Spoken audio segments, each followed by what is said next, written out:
costume niya today, sa make-up, sa hair. Si Ate Luz, sabi niya, wait, kinamera silang lahat nakabisi. Sabi ko, oh my God! So ako, nag-bisi na ako nila, napakaganda. So yun, thank you sobrang sa effort. Hindi ko alam paano mag-thank you sa lahat ng ginawa niyo para sa akin today. But I'm so very happy and I'm so touched. We love you. And I'm so overwhelmed. And I love you so much. I love you. Love you, Kaya.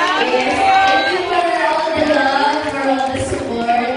And then sobrang niyo akong napasaya today. Thank you. And to see you, thank you also.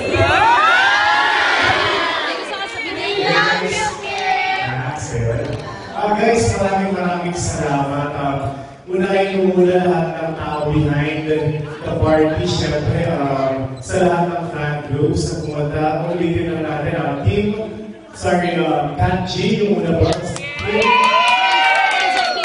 Kinsey SoCal, and friends of Kinsey USA.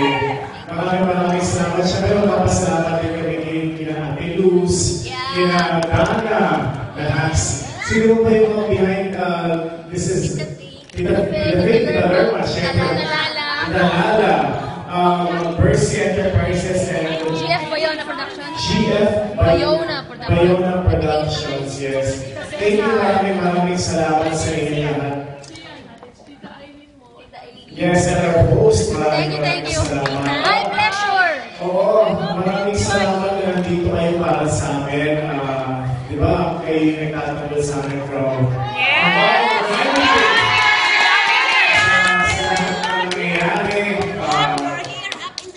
And maraming salamat din dahil hindi nyo kinakalimutan.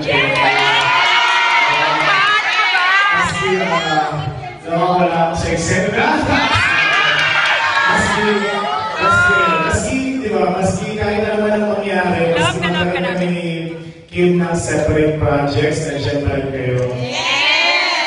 And some of you guys, hindi kayo nandito just one time, second time. You guys have been here for 2 years, 3 years na. Namin kayo. You guys, instead of being a supporter, you guys become family, di ba? Sa tagal-tagal na hindi na tayo nagbuhagi. So maraming salamat. Kahit ano man mangyari, mahal na mahal namin kayo. Separate projects man o magsama man kami, kahit ano po mangyari, we love you guys. And I hope you guys will stay forever.